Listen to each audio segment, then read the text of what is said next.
¿Qué mensaje transmite La naturaleza está de regreso? Bueno, hoy, día 21 de marzo del 2021, estamos celebrando el Día Internacional de los Bosques. Y en el medio de esa celebración, esta pregunta que nos hacemos del mensaje "la naturaleza está de regreso" nos debe hacer reflexionar sobre la actitud que como seres humanos en este planeta tenemos hacia la naturaleza. La naturaleza tiene millones de años funcionando y proveyendo de todo tipo de bienes y servicios de esos ecosistemas.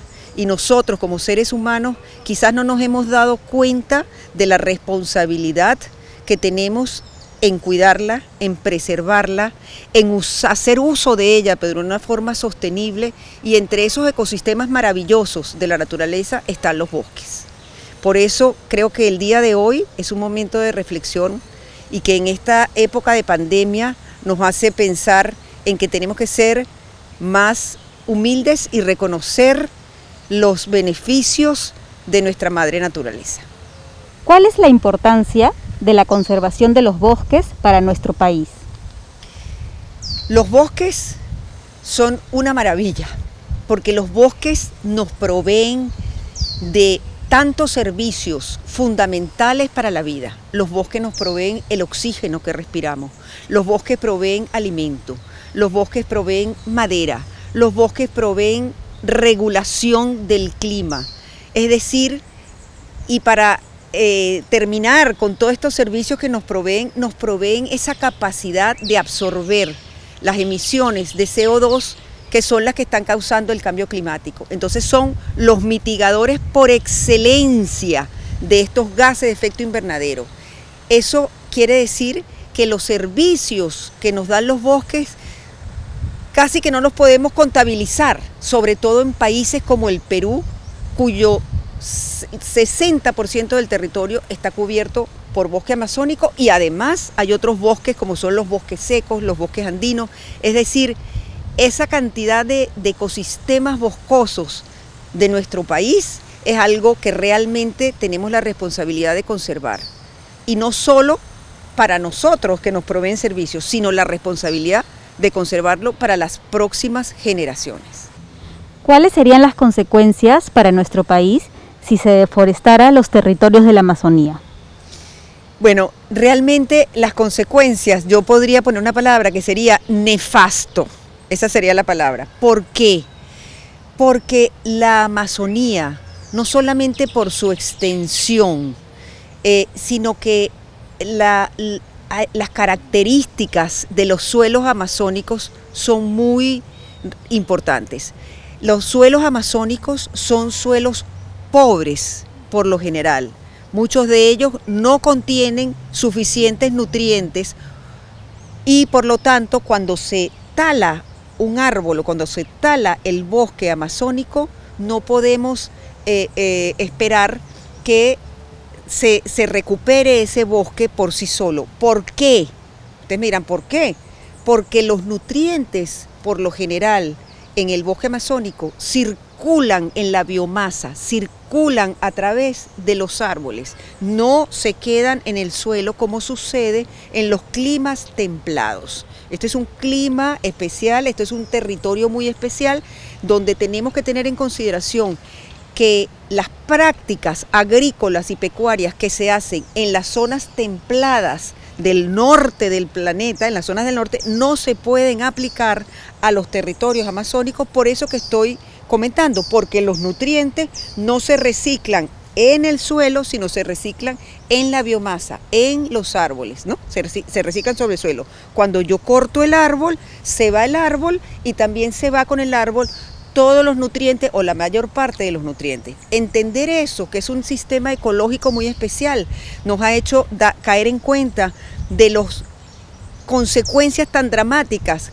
que no es que tendrá, es que está teniendo, porque se está deforestando parte de la Amazonía y por eso que se están haciendo esfuerzos increíbles para que eso no siga sucediendo, no solamente en el Perú, sino en los otros países de la cuenca amazónica. Por lo tanto, deforestar tiene una consecuencia directa en el aumento de los gases de efecto invernadero y ese es el principal la principal causa en países como el Perú que explica nuestras emisiones de gases de efecto invernadero. El otro tema que creo que es muy importante es que si se deforesta la Amazonía, por lo que dije antes, esos ecosistemas empiezan a volverse sabanas, ¿no? Se empieza a volver un ecosistema que no tiene muchos árboles y que son conocidos como sabanas, que su productividad es muy baja y habremos perdido esa capacidad también que tiene el bosque amazónico de controlar y regular el clima, porque las precipitaciones que suceden en toda gran parte de la cuenca amazónica también dependen de los procesos de transpiración y evapotranspiración que suceden en el bosque. Por lo tanto, quitar el bosque implica que nuestro clima en toda la región también cambiaría, porque esos bosques tienen una función reguladora del clima muy importante. ¿Qué medidas concretas está realizando el MINAM a través del programa Bosques para asegurar la conservación de los mismos, de los bosques? Bueno, a través del Programa Nacional de Conservación de Bosques, básicamente se ha usado las transferencias directas condicionadas a las comunidades nativas y campesinas. En los primeros 10 años del programa se han hecho 254 convenios en comunidades campesinas y nativas en 9 regiones del país. Y esto nos ha permitido conservar 3 millones de hectáreas aproximadamente, beneficiando a 22.000 familias. La idea es que en los próximos 10 años podamos llegar a conservar 10 millones de hectáreas, es decir, al 2030, y beneficiar a 1.000 comunidades campesinas. Estamos trabajando fuertemente en este programa. No es fácil, es un programa complejo, pero realmente creemos que es un programa que a través de estas transferencias vamos dando un incentivo positivo para que estas comunidades realmente entiendan la urgencia y la relevancia que tiene la conservación de los bosques en el Perú. En el marco de las NDC, ¿cuáles son las medidas que se han adoptado o que se van a adaptar para conservar los bosques? Primero quiero explicar que esto que llamamos NDC no son más que los compromisos climáticos del Perú ante el Acuerdo de París. Entonces son las medidas específicas con las cuales nos estamos comprometiendo para mitigar y para reducir los gases de efecto invernadero. En el bosque, como hemos dicho, que es el principal ecosistema que absorbe estos gases de efecto invernadero, hemos identificado medidas específicas. Entre ellas están el manejo forestal comunitario, la conservación de bosques con las comunidades nativas, los sistemas agroforestales, la asignación de tierras, las plantaciones forestales, algunas comerciales y otras no comerciales, y lo que llamamos sistemas agroforestales.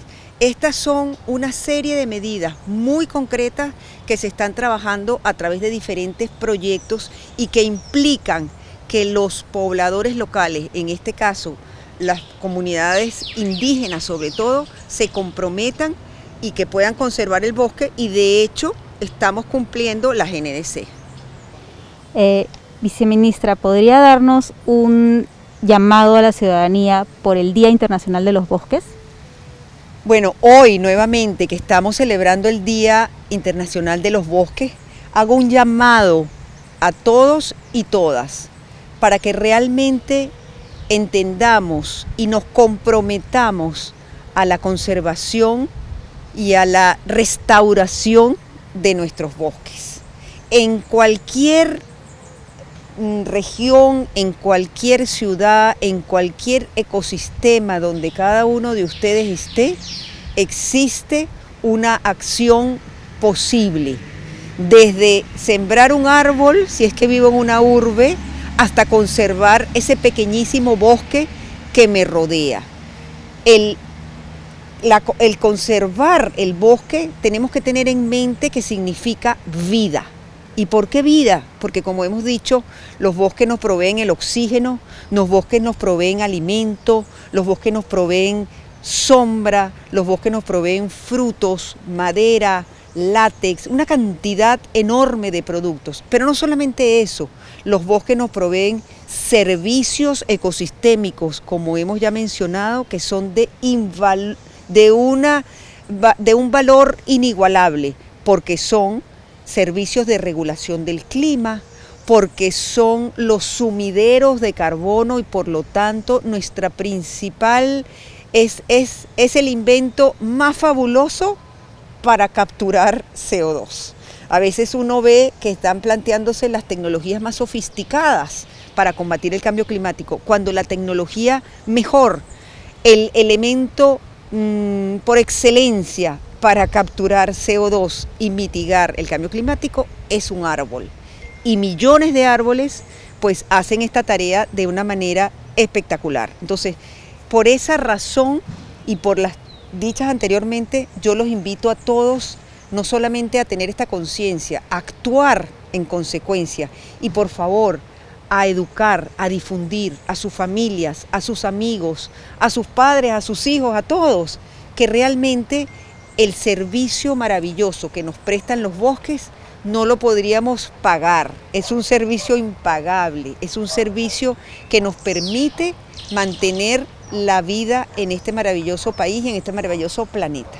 Feliz Día de los Bosques para todos.